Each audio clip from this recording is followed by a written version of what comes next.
fourth part of the story was all about how the lives of Nal and Damayanti took shape after getting separated. How Nal became Bahuk and took a job in Ayodhya managing royal stables of King Rituparn, and Damayanti got reunited with her father and children after King Bhima called for a massive search operation involving hundreds of wise men of Vidarbha kingdom. In this fifth part of the Nal Damayanti story, we will find out how Damayanti took charge of Nal's search using the resources of her father's kingdom. After reaching her father's palace and meeting her children and kins, Damayanti told her mother, "Mother, if you want to see me alive, please arrange for the search for my husband as soon as possible. It is becoming increasingly difficult for me to survive without him every passing day." Damayanti's mother assured her that her father will put all the resources at his disposal to look for Nal, and by God's grace, you will be reunited with your beloved husband in no time. The king called for all the wise men in his kingdom and formed a search party, this time only for King Nal. Damayanti addressed the search party. "O wise men of Vidarbha, listen to me carefully. If Nal does not want to be found, all your wisdom will be useless in locating him. I am telling you a method that will help you in this process." Damayanti continued, "Whenever you are in a gathering of men, say these words out loud. O beloved, you tore away half of my sari and left me to fend for myself in the middle of nowhere. Your beloved is still waiting for you in that torn sari." Notice the reaction of everyone present to these words. Whoever reacts to these words, talk to them. Pay attention to every word they say. Come back and narrate me that conversation verbatim without missing a single letter. Do not let anyone know that you are doing this on my orders. After receiving instructions from Damayanti, the search party of hundreds of wise men spread in all directions searching for King Nal. Many days passed.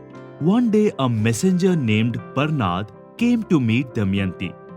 He said, "Princess, as instructed by you, I have been telling your story to men across the world. In this process, I landed at the assembly of King Rituparn of Ayodhya. There in a crowded assembly, I narrated your story to everyone present. Initially, nobody reacted to my story. However, when I was leaving, a charioteer named Bahuk stopped me and talked to me in a corner." Damayanti's heart was pounding with excitement. Parnad took a pause and then started talking again. "Devi, he is a short and ugly man. He manages the stables of King Rituparn and trains his horses. He also cooks for the king." Damayanti was getting restless and said, "O wise Brahmin, please do not waste time in talking about his job and his appearance. Tell me at once what he told you after he took you to the corner." Parnad continued. "With tears in his eyes, he told me, 'Great women are always able to protect themselves with the power of their purity, even if their husband leaves them due to some unfortunate circumstances. They do not get angry with him. He usually leaves when there is no option left, and he also lives in pain of separation every single day in such a miserable state. It is not fair to be mad at him. I agree what he did was not right, but he was helpless."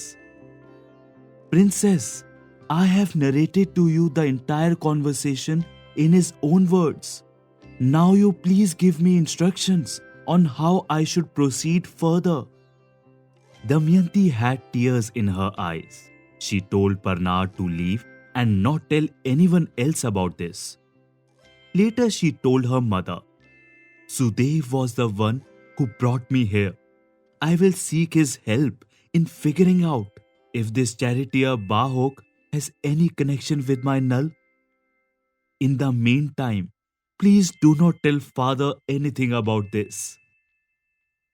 Damayanti called Sudev and said, Sudev, you leave for Ayodhya at once. Once you reach there, seek an audience with King Rituparn.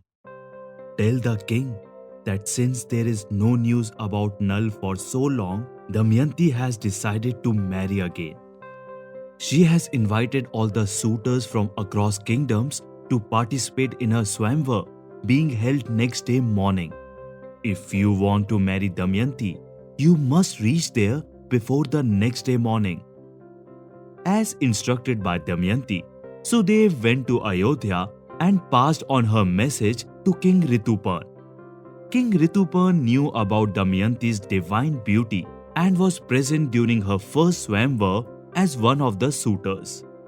He got very excited hearing about another chance at marrying her, if only he could ride fast enough to reach Kundinagar overnight.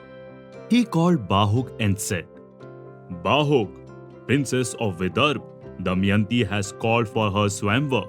She will select a suitable groom for her tomorrow morning. Can you ride our chariot fast enough to reach Kundinagar by sunrise tomorrow? When Bahuk heard this news from King Rituparn, his heart started aching. Various thoughts crossed his mind. He could not believe his ears. He could not believe that Damayanti was going to marry someone else. However, the only way to know the truth was to take Rituparn to Kundinagar.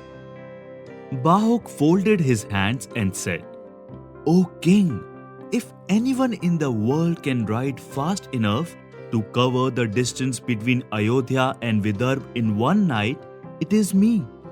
You do not worry. I will make sure you reach Kundinagar before sunrise. He picked 4 fastest horses from royal stables and prepared the chariot for the ride of his life. In no time, he was ready with Varshane to take King Rituparn to Vidarbha. Bahuk's chariot started crossing jungles and mountains at a speed only birds are known to move with. On the way, King Rituparn decided to show off his skills with numbers and said, Bahuk, look at that tree. There are 100 times as many fruits and leaves are on the ground as on the tree.